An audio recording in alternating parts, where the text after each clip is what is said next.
అవునా? 10,000 ఇస్తున్నాడా? 10,000 ఇచ్చి ఓటేస్తారా? ఏమండి, నేను మీకు 25,000 ఇస్తా. నాకు ఓటైపోయారంటే మాత్రం నేను ఊరుకోను. మీకు 25,000 ఇస్తా. మీ ఇంట్లో ఎవరైనా బిడ్డ ప్రసవమైతే ₹1,00,00,000 ఇస్తా. ₹1,00,00,000 ఇస్తా.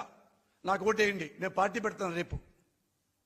వాడు 10,000 ఇచ్చాడని, పోసారి 25,000 ఇస్తాడని నాశనం అయిపోతారు. మీ ప్రజలు నాశనం అయిపోతారు. ఒకటే మిమ్మల్ని క్వశ్చన్ వేస్తున్నా. నేను జగన్ పార్టీ గురించి, జగన్ గురించి సపోర్ట్ మాట్లాడట్లా. ఈ నారా చంద్రబాబు అనేవాడు 2014లో 600 హామీలు ఇచ్చాడు. పెద్ద చూడండి, వస్తుంది మీకు నెట్లో, పెద్దది 600 హామీలు. అది ఇస్తా, ఇది ఇస్తా. I can bring the stars from the sky. ఆకాశం నుంచి చుక్కల్ని మీకు తెచ్చిపెడతాంటాడు వీడు, ఈ రాసుకెళ్ళాడు. ఏనండి, 600లో ఒక్క హామీ అయినా చంద్రబాబు మీకు ఇస్తే, మీరు సంతోషపడితే ఆయనకే ఓటేసుకోండి. I'm telling you, whole heartedly I'm telling you, చేసుకోండి. వాడెప్పుడు ఏ ఒక్క హామీ నిలబెట్టాడు? ఎప్పుడు ఈ సీట్లో కూర్చోవాలి, దీని తర్వాత ఎప్పుడు నా కొడుకు కూర్చోవాలి, ఎప్పుడు ఎస్సీలను తిట్టాలి, మాల సోదరులను తిట్టాలి. మాది ఎవడన్నా రాజకీయ నాయకుడు ప్రజల మీద బతికేవాడు, ప్రజల కోసం బతికేవాడు ఎస్సీల్లో పుట్టాలు కోరుకుంటారా? కమాళ్ళలో పుట్టాలు కోరుకుంటారు. కానీ మాల కులంలోకి పుట్టాలా? మాది కులంలో పుడతారా? ఎస్సీలుగా పుడతారా? చిచి, ఎస్సీ కులం అంటే అంటరాని కులం, ఒప్పుకోం. మేము కమ్మాళ్ళు అంటేనే అగ్ర కులం అన్న వెధవ. ఎందుకు వెధవ అంటున్నాను? ఈ మాటలు అనేవాడు వెధవ కంటే ఇంకా ఎబోవ్ ఆల్. ఇదే నేను అడుగుతున్నా నారా చంద్రబాబు నాయుడు. నువ్వు అన్నావే మాలలో పుట్టకూడదు, మాదిగలో పుట్టకూడదు, మరులో పుట్టకూడదు, ఇంకో దాంట్లో పుట్టకూడదు అన్నావే. అదే ఎస్సీ సోదరుడు ఈ స్టేజీలో కూర్చొని కమ్మాళ్లలో పుట్టాలని ఎవరు కోరుకోడు అంటే నీ తలకాయ పెట్టుకుంటావు, తీసుకెళ్లి మొలకాయలో పెట్టుకుంటావు. You stupid fellow. సిగ్గుండాలి. కులాలను తిడుతున్నావు, మతాలను తిడుతున్నావు, మనుషుల్ని తిడుతున్నావు, పంది కుక్కలా తింటున్నావు ప్రజల సొమ్ము. చాలురా, ఇక త్యాగ తిన్నావురా, 1,00,000 కోట్లు తిన్నావురా.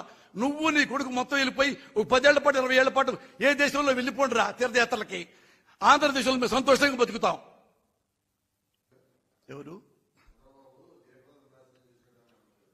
అవును, అంటే ఆమెను పాపం సినిమా హీరోయిన్ అయితే, మేడం వినని చెప్తా, సినిమా హీరోయిన్ అయితే పాపం ఆమెను తీసుకొచ్చి, మేడం తర్వాత మీరు మినిస్ట్రీ ఇస్తా, అది ఇస్తే ఆమె డే నైట్ కష్టపడి అంత పనిచేసిన అమ్మాయిని కూడా తర్వాత అవసరం లేదని వెళ్ళిపోమ్మన్నాడు. మరి బాధ కదా. మళ్ళా వస్తుందంటావా? రావచ్చు, గుర్రం ఎగరావచ్చు. So what? ఇప్పుడు నిన్నటిదాకా గుమ్మరూరు జయరాం రక్తం కారుస్తా జగన్ కోసం, కత్తి పడతా చంద్రబాబు కోసం. ఇప్పుడు ఎక్కడున్నాడు? అసలు ఆశ్చర్యం ఏంటంటే కాళ్ళకి దండం పెట్టాడు చంద్రబాబుకి. గుర్రం ఎగరావచ్చు, షుడ్ నాట్ ఫర్గెట్ దట్. నాకు తెలియదు, వాళ్ళ పర్సనల్ మ్యాటర్ కదా, వాళ్ళ తమ్ముడు కదా, వాళ్ళ తమ్ముడు ఇచ్చుకుంటాడు. ఏముంది? ఎవరైనప్పుడు నేను ఎదవని, ఆయన నా తమ్ముడు ఏమనుకుంటాడు? మా అన్న ఇంకా బాగా డబ్బు సంపాదించుకోవాలనుకుంటాడు, అనుకుంటాడు కదా. తప్పే ఉంది. ఎందుకంటే అతను పవన్ కళ్యాణ్ అనే వ్యక్తి అంతకుముందు ఆడపిల్ల కన్నెత్తారో చూశారో కళ్ళు కొట్టేస్తా అన్నాడు. మొన్న ఏమన్నాడండి? ఇక్కడ ఆంధ్రప్రదేశ్లో నీగా అంటది, నీగా చెప్పింది. ఇక్కడ వాలంటీర్స్ లో ఆడపుడుచులు, లేడీస్ వీళ్ళలో అది ఇది వచ్చేసి మొత్తం వ్యభిచారం, అక్రమ సంబంధాలు, ట్రాఫికింగ్. ఎవడన్నా బర్రెగుడ్లు కాస్తారు పొలాల్లో, వాళ్ళు కూడా ఈ మాట అన్నారు సార్. వాడికి కూడా అమ్మంటే ఏంటో తెలుసు, వాడికి కూడా అక్క అంటే ఏంటో తెలుసు. బరిగొడ్డి కాసుకునేవాడికి కూడా అమ్మంటే అక్కంటే, అక్రమ సంబంధాలని, వ్యభిచారం అని మాత్రం మాట్లాడాడంటే రూత్లెస్గా. ఇంకా మనం ఇప్పుడు స్కై ఇస్ ద లిమిట్. అంతకంటే స్టూప్ డౌన్ ఏముంటుంది ప్రపంచానికి? ఇప్పుడు నేను అడిగాను అనుకో, అతను ఏమనుకుంటాడు? అతను ఆన్సర్ చెప్పగలరా? ఇంతమంది తిట్టావయ్యా నువ్వు, ఇట్లా నీగా చెప్పింది ఆ నీగా నా కొడుకు ఎవరో పేరు చెప్పండి, చెప్తాడా? నీగా గాడు ఎవరిని చెప్పాడో చెప్పలేడుగా. సరే ఓకే, ఇంతమంది ఆడపడుతున్నారు, ఏ ఆడపడుతులను చూసి ఈ మాట అంటున్నావు? అంటే వాలంటీర్స్లో కాపులు ఆడపడుచులు అంటున్నావా? No no no no no, కాపు ఆడపడుచులు కాదు, కమ్మ ఆడపడుచులా నువ్వు తిట్టింది. బీసీ అమ్మాయిలు తిట్టావా? ఎస్సీ అమ్మాయిలు తిట్టావా? ఎస్టీ అమ్మాయిలా తిట్టింది నువ్వు? వ్యభిచారం అని, ట్రాఫికింగ్ అని ఏ అమ్మాయిని తిట్టావు? ఏ కులం అమ్మాయిని, ఏ మతం అమ్మాయిని? హూ చెప్పగలవా? సిగ్గుపడాల మనమంతా. పవన్ కళ్యాణ్, నీకు మీద నాకు కోపం ఉంది, నా మీద నీ కోపం ఉంది, దానికి పక్కన పడాయి. సొంత అన్నదమ్ములే కొట్టుకుంటున్నారు, సొంత అక్కచెల్లెళ్ళే కొట్టుకుని తెస్తున్నారు. మనం సినిమా ఇండస్ట్రీలోకి వెళ్తాం, గొడవైంది, అపార్థమైంది, అది వేరు తీసేయి. సిగ్గుపడి అంటున్నా. 2 లక్షల పుస్తకాలు చదివామన్నావు.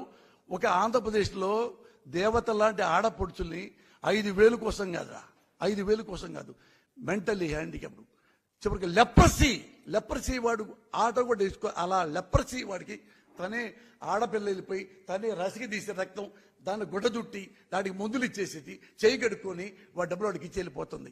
ఇలాంటి దేవతల్ని, నడయాడే దేవతల్ని ఆంధ్రప్రదేశ్లో పెట్టుకొని వీళ్ళల్లో పైగా వాళ్ళు కన్నీళ్లతో తిట్టి మాకు సారీ చెప్పండి ఏమన్నా తెలుసు ఎబోవాల్, ఇది ఎవ్వడు చెప్పడు ప్రపంచంలో, ఎవ్వడు అనలేడు. ఇప్పుడు వీళ్ళు ఈ లేడీస్ తిడుతున్నారంటే కన్ఫామ్ గా మీరు తప్పు చేసినట్టే. ఎవడేనా అంటాడండి? I cried like anything. వాడు రేపు నా పెళ్ళాన్ని అనొచ్చు, నా కూతురు అని అనొచ్చు. ఇలాంటి మానసిక రోగి అఫ్ కోర్స్ నన్నొచ్చు, నా పెళ్ళాన్ని తిట్టొచ్చు. చిరంజీవి, సొంతన్న చిరంజీవి పెళ్ళాన్ని కూడా వాడు తిట్టొచ్చు. ఇంత ఉన్మాదిగా అతను తయారయ్యాడంటే గాడ్ ఓన్లీ సేవ్. అంత మాట. రెండోసారి వాళ్ళు ఏడుస్తూ అరే దుర్మార్గుడు కూడా సారీ చెప్పరా అంటే, నన్ను తిడుతున్నారు, తిట్టారంటే ఏంటి, తప్పు చేశారని ఒప్పుకుంటున్నారన్న మాట అన్నాడంటే, మరి I have to invent a new language to accuse like you. మీలాంటి వాళ్ళని తిట్టాలంటే కొత్త భాష కనిపెట్టాలి. కొత్త భాష నాకు రాదు, నేను మగవాడిని అయిపోయా. Thank you.